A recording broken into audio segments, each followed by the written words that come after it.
Hai, assalamualaikum warahmatullahi wabarakatuh. Di sini saya akan menjelaskan tentang mata kuliah rekayasa perangkat lunak pada pertemuan ke-6. Di sini saya akan menjelaskan tentang Unified Modeling Language atau UML.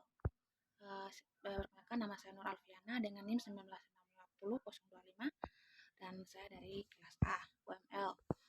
Nah, itu visualisasikan dan mendokumentasikan hasil analisis dan desainnya. Nah, pertama itu Unified. Itu dikarenakan mengkombinasikan metode OOP yang sudah ada sebelumnya. Sedangkan modeling digunakan terutama untuk memodelkan sistem secara visual. Dan pada dasarnya linguist yaitu berisi sintaks yang digunakan untuk memodelkan pengetahuan. Nah, di sini tuh selanjutnya apa itu UML? UML adalah bahasa pemodelan yang sistem modelan untuk sistem atau perangkat lunak berparadigma atau berorientasi objek. Kedua, pemodelan atau modeling sesungguhnya digunakan untuk menyederhanakan permasalahan yang kompleks sedemikian rupa sehingga lebih mudah dipelajari dan dipahami. Nah, apa itu UML untuk kita? Untuk kita. Pertama itu memudahkan berpikir dan berkomunikasikan sistem sebelum mengimplementasinya. Kedua, meramalkan sistem. Ketiga, menurunkan biaya pembangunan. Keempat, merancang dan menganalisis logika sistem atau perilaku. Keenam, membuat keputusan yang benar sedini mungkin atau sebelum melangkah ke codingnya. Keenam, mendeploy atau sistem lebih baik karena ada perancangan penggunaan memori dan prosesor yang efisien. Ketujuh, lebih mudah mendosifikasi atau mengelola sistem yang berdokumentasi dengan baik. Yang kedelapan yaitu biaya perawatan yang rendah. Unified Modeling Language atau UML mendefinisikan diagram-diagram sebagai berikut. Pertama, use case diagram, kelas diagram, behavior diagram yang terbagi atas dua yaitu state care diagram, dua activity diagram, kedua keempat interaction diagram, yang terbagi atas dua juga sequence diagram atau collaboration diagram. Dan selanjutnya komponen diagram atau development diagram. Use case diagram. Use case di diagram use case mendeskripsikan sebuah interaksi antara satu atau lebih aktor dengan sistem yang akan dibuat. Diagram use case digunakan untuk mengetahui fungsi apa saja yang ada dalam sebuah sistem dan siapa saja yang berhak menggunakan fungsi-fungsi tersebut. Nah, di sini ada beberapa lambang use case. Yang pertama simbolnya itu manusia, seperti manusia, traktor yang menspesifikasikan himpunan peran yang menggunakan mainan ketika berinteraksi dengan use case. Nah, sedangkan dependensi ini itu sebuah titik yang berhubungan di mana perubahan yang terjadi pada suatu elemen mandiri. Generalization, hubungan di mana objek anak berbagi perilaku dan struktur data dari objek yang ada di antara objek induknya. Selanjutnya, include, yaitu menspesifikasikan bahwa user case membuat secara explicit. Sistem socialization, apa yang menghubungkan antara objek dan objek yang lainnya. Sistem yaitu menspesifikasikan paket yang menampilkan sistem secara terbatas. Nah, di sini ada user case, gambar user case. Dideskripsikan dari sorutan aksi-aksi yang ditampilkan sistem yang menghasilkan suatu hasil yang teratur bagi suatu aktor. Collaboration. Pada collaboration ini mempunyai interaksi aturan-aturan dan elemen lainnya yang bekerja sama untuk menyediakan perilaku yang lebih besar dari jumlah yang elemen-elemen lainnya. atau sinergi. Yang terakhir yaitu node, yaitu elemen fisik yang diakses saat aplikasi dijalankan dan mencerminkan suatu sumber daya komputer. Kelas diagram itu sebuah spesifikasi yang jika diinstalasi akan menghasilkan sebuah objek dan merupakan inti dari pengembangan dan desain berorientasi objek. Kedua, kelas menggambarkan keadaan atribut atau properti. Suatu sistem sekaligus menawarkan layanan untuk memanipulasi keadaan tersebut atau metode atau fungsinya. Kelas diagram menggambarkan struktur dan deskripsi kelas, spek, dan objek beserta hubungan satu sama lain seperti pewarisan, asosialisasi, dan lain-lain. Pada kelas diagram ini memiliki 3 area pokok. Yang pertama nama, atribut, dan metode. Atribut dan metode dapat memiliki salah satu sifat berikut. Yang pertama, privat, tidak dapat dipanggil dari luar kelas yang bersangkutan. Dua, projected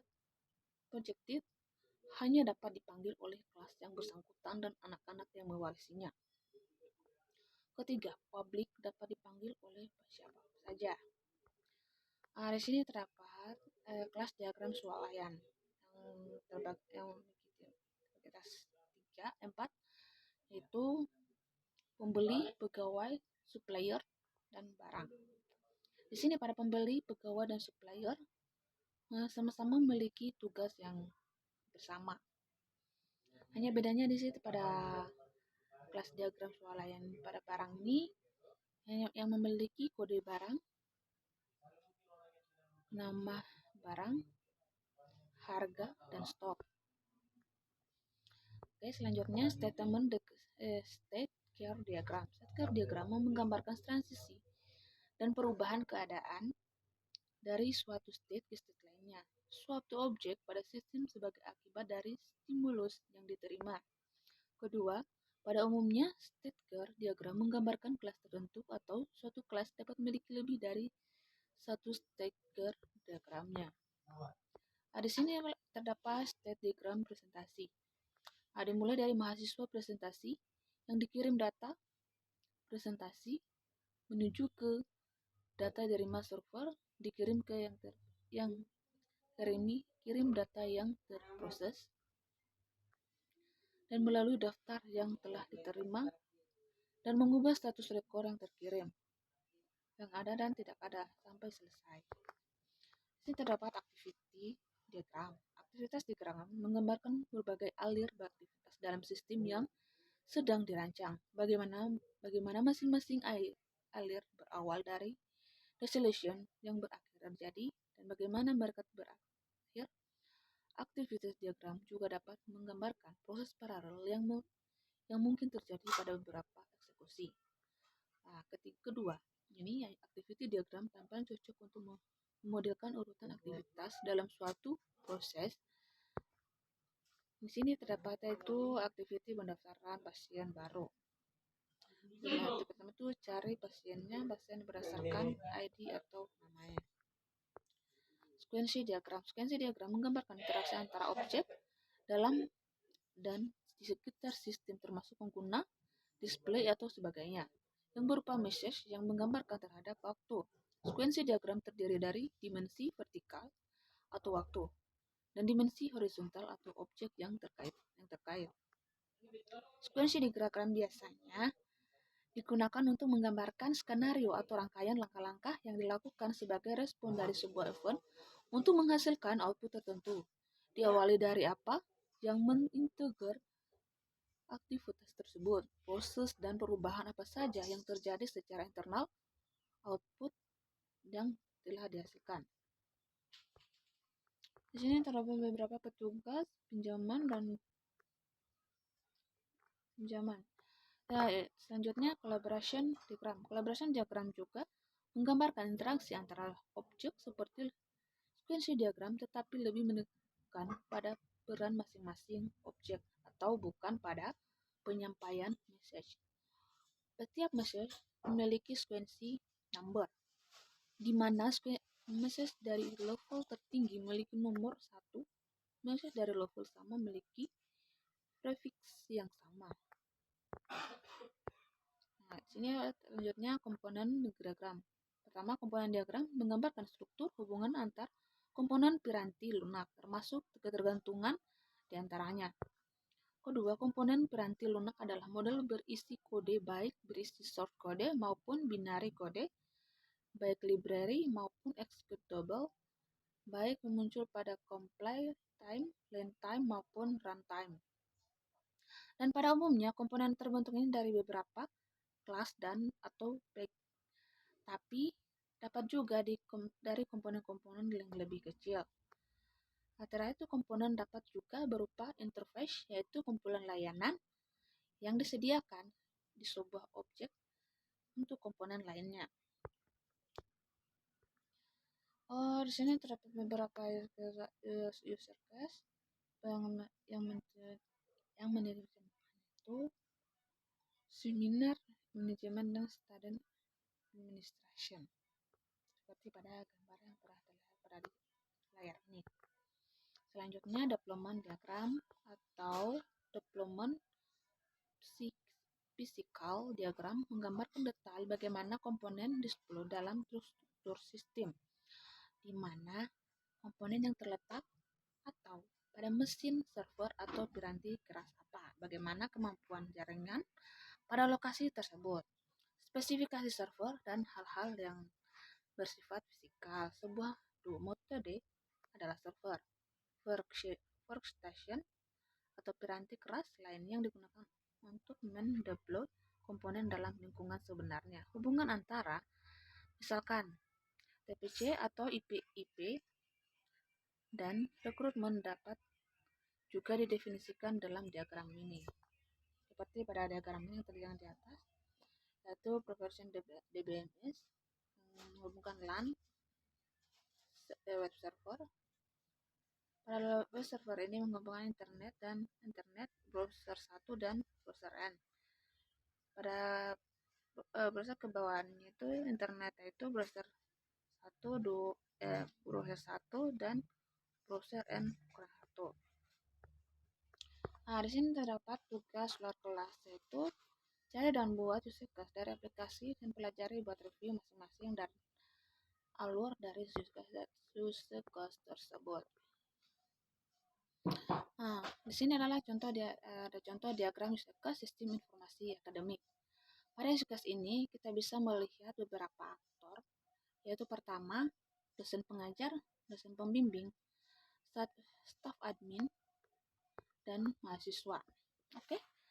Adapun penjelasannya yaitu sebagai aktor itu pertama dosen pengajar. Dosen pengajar ini membuat jadwal, melakukan absensi, dan memberikan nilai. Sedangkan pada dosen pembimbing akademik, dia ini kinerjanya itu hanya untuk mengisi KRS saja. Sedangkan pada staf admin itu, dia memiliki beberapa tugas. Yang pertama itu membuat jadwal, mengisi KRS, mengisi daftar nilai, mencetak IPK, dan melakukan absensi pada mahasiswa. Sedangkan mahasiswa ini memiliki beberapa kinerja itu kewajiban seperti mencetak jadwal, mengisi KRS, melakukan absensi, dan cetak cetak IPK, dan mencetak indeks presentasi kumulatif atau IPK kumulatifnya. Oke, di sini itulah contoh diagram UCPS yang sistem informasi akademik. Itulah dapat saya sampaikan. Wassalamualaikum warahmatullahi wabarakatuh.